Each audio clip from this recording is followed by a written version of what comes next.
Kami dari kelompok 2 akan mempresentasikan terkait paradigma dan pendekatan dalam teori akuntansi.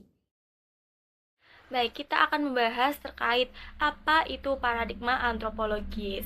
Jadi, paradigma antropologis dalam akuntansi merupakan sebuah pendekatan yang memandang akuntansi bukan sekedar teknik pencatatan dan pelaporan keuangan saja, melainkan sebagai produk budaya dan praktik sosial manusia. Dalam paradigma ini, ditekankan bahwa akuntansi berkembang, digunakan, dan juga dimaknai dalam konteks nilai, norma, tradisi, dan juga struktur sosial suatu masyarakat. Paradigma antropologis memandang akuntansi sebagai produk budaya, alat legitimasi sosial, dan juga sarana komunikasi nilai dalam masyarakat. Selanjutnya, kita akan membahas terkait apa saja karakteristik yang dimiliki oleh paradigma antropologis. Yang pertama, berbasis budaya. Akuntansi dipengaruhi oleh budaya lokal, termasuk nilai, norma, dan juga kebiasaan masyarakatnya. Misalnya, dalam praktik akuntansi di negara barat berbeda dengan praktik di negara Asia karena perbedaan budaya dan juga kolektivisme dan juga individualisme dari masyarakatnya. Dua, bersifat relatif. Maksudnya, paradigma ini menolak anggapan bahwa akuntansi bersifat universal. Praktik akuntansi dapat berbeda antar negara atau bahkan antar organisasi karena perbedaan konteks sosial. Yang ketiga, menekankan interaksi sosial. Jadi, akuntansi dipandang sebagai alat komunikasi antar individu dan juga kelompok dalam organisasi dan juga masyarakat. Yang keempat, mengandung nilai. Maksudnya, akuntansi tidak bersifat netral, tetapi syarat dengan nilai dan kepentingan tertentu. Maksudnya, bahwa sebuah laporan keuangan dapat mencerminkan sebuah kepentingan manajemen atau pemilik modalnya. Baik, kita akan membahas terkait kelebihan dan juga kelemahan dari paradigma ini. Yang pertama, kita akan membahas terkait kelemahan. Kelemahan yang pertama adalah sulit diukur secara kuantitatif. Mengapa? Karena sebuah aspek sosial dan budaya sulit diukur dengan angka, sehingga analisis menjadi terbatas secara kualitatif saja. Kemudian, kedua, cenderung subjektif, di mana hasil analisis bergantung pada interpretasi individu, sehingga hasilnya nanti bisa bervariasi atau berbeda-beda. Kemudian yang ketiga, kurang memberikan standar teknis yang jelas. Paradigma ini tidak menghasilkan pedoman teknis yang konkret untuk praktik akuntansi. Kemudian kita akan bahas terkait kelebihan dari paradigma ini. Yang pertama, memberikan pemahaman yang lebih luas tentang akuntansi.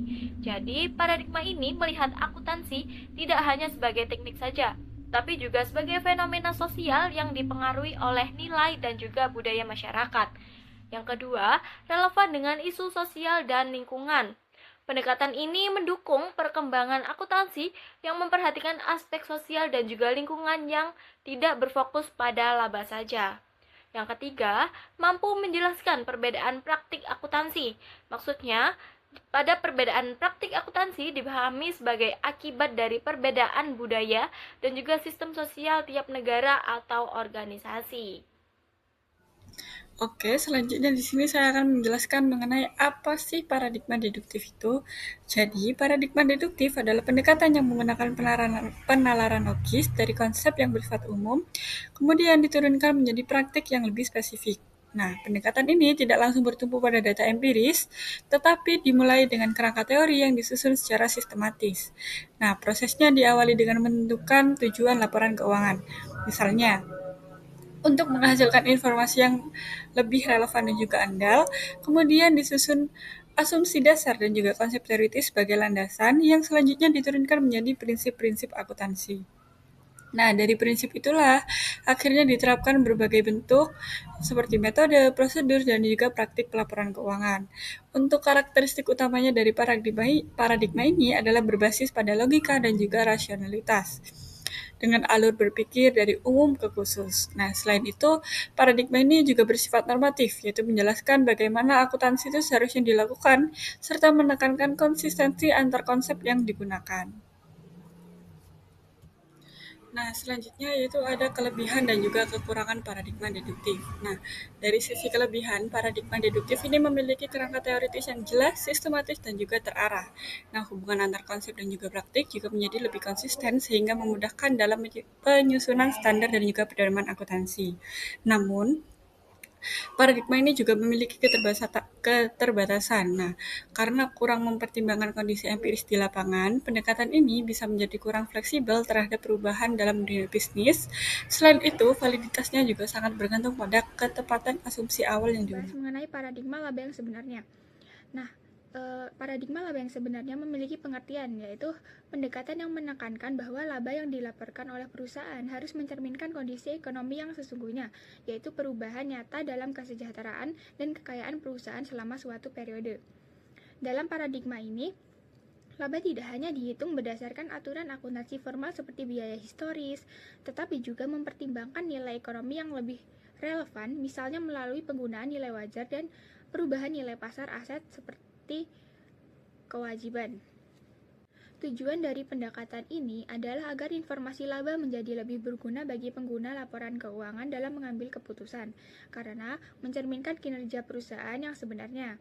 Namun, paradigma ini juga memiliki kelemahan karena pengukurannya sering melibatkan estimasi dan subjektivitas yang tinggi, sehingga dapat mengurangi tingkat keandalan dan membuka peluang terjadinya manipulasi.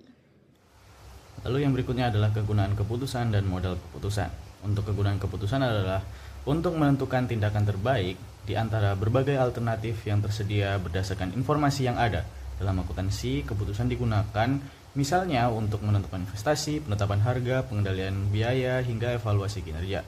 Informasi akuntansi menjadi dasar agar keputusan yang diambil tidak bersifat spekulatif, tetapi logis, terukur, dan dapat dipertanggungjawabkan. Sementara itu, untuk kegunaan dari model keputusan adalah sebagai alat bantu yang menyederhanakan situasi kompleks menjadi lebih sistematis dan mudah dianalisis. Model keputusan menghubungkan data akuntansi dengan tujuan tertentu dengan melalui pendekatan tertentu, misalnya model otomatis, statistik, atau konseptual, sehingga membantu pengambil keputusan dalam memprediksi hasil dari setiap alternatif. Dengan adanya model keputusan, proses pengambilan keputusan menjadi lebih objektif, konsisten, dan dapat diuji kebenarannya.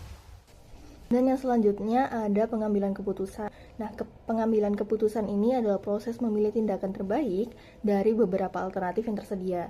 Dalam akuntansi, keputusan ini didasarkan pada informasi seperti laporan keuangan untuk mengurangi ketidakpastian. Poin penting dari pengambilan keputusan ini ada didasarkan pada informasi yang relevan dan bertujuan untuk meminimalkan risiko serta digunakan untuk investor dan manajer. Contohnya ada investor memutuskan membeli saham, lalu manajer menentukan strategi perusahaan. Dan yang selanjutnya ada perilaku individu dan agregat atau pasar. Perilaku individu adalah cara setiap orang dalam mengambil keputusan ekonomi berdasarkan informasi yang dimiliki. Setiap individu bisa memiliki keputusan yang berbeda walaupun menghadapi situasi yang sama. Hal ini karena dipengaruhi oleh pengalaman, persepsi, serta tingkat toleransi terhadap risiko. Sementara itu, perilaku pasar agregat merupakan hasil gabungan dari seluruh keputusan individu di pasar. Interaksi antara permintaan dan penawaran dari banyak individu inilah yang kemudian membentuk harga serta tren di pasar. Jadi hubungannya adalah keputusan individu secara bersama-sama membentuk perilaku pasar, dan kondisi pasar akan kembali mempengaruhi keputusan individu. Hal ini menunjukkan adanya hubungan timbal balik. Nah, pada slide kali ini saya akan menjelaskan tentang paradigma informasi atau ekonomi dalam akuntansi. Nah, paradigma informasi atau ekonomi merupakan pandangan bahwa akuntansi berfungsi sebagai sistem penyedia informasi ekonomi bagi para pengguna laporan keuangan. Nah, kemudian fokus utamanya itu bukan lagi mencari angka laba yang paling benar secara mutlak, tetapi menghasilkan informasi yang bermanfaat untuk pengambilan keputusan ekonomi. Nah, dalam paradigma ini, informasi akuntansi ini dianggap penting apabila mampu memberikan gambaran mengenai kondisi ekonomi suatu entitas. Informasi tersebut digunakan untuk memahami keadaan perusahaan, menilai perkembangannya, serta mendukung berbagai pertimbangan dalam pengambilan keputusan ekonomi. Nah, jadi inti dari paradigma ini yaitu bahwa informasi akuntansi itu harus memiliki nilai guna, bukan hanya sekedar disajikan. Nah, sekarang itu dari karakteristiknya. Yang pertama itu ada relevan, yang artinya informasi yang disajikan harus benar-benar berhubungan dengan kebutuhan pengambilan keputusan ekonomi. Jadi informasi itu bukan hanya sekedar ada, tapi memang berguna bagi pihak yang membacanya. Yang kedua itu akurat dan andal.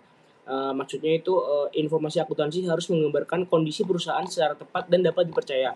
Jadi pengguna laporan keuangannya itu bisa menggunakan informasi tersebut dengan keyakinan bahwa datanya memang mencerminkan keadaan yang sebenarnya.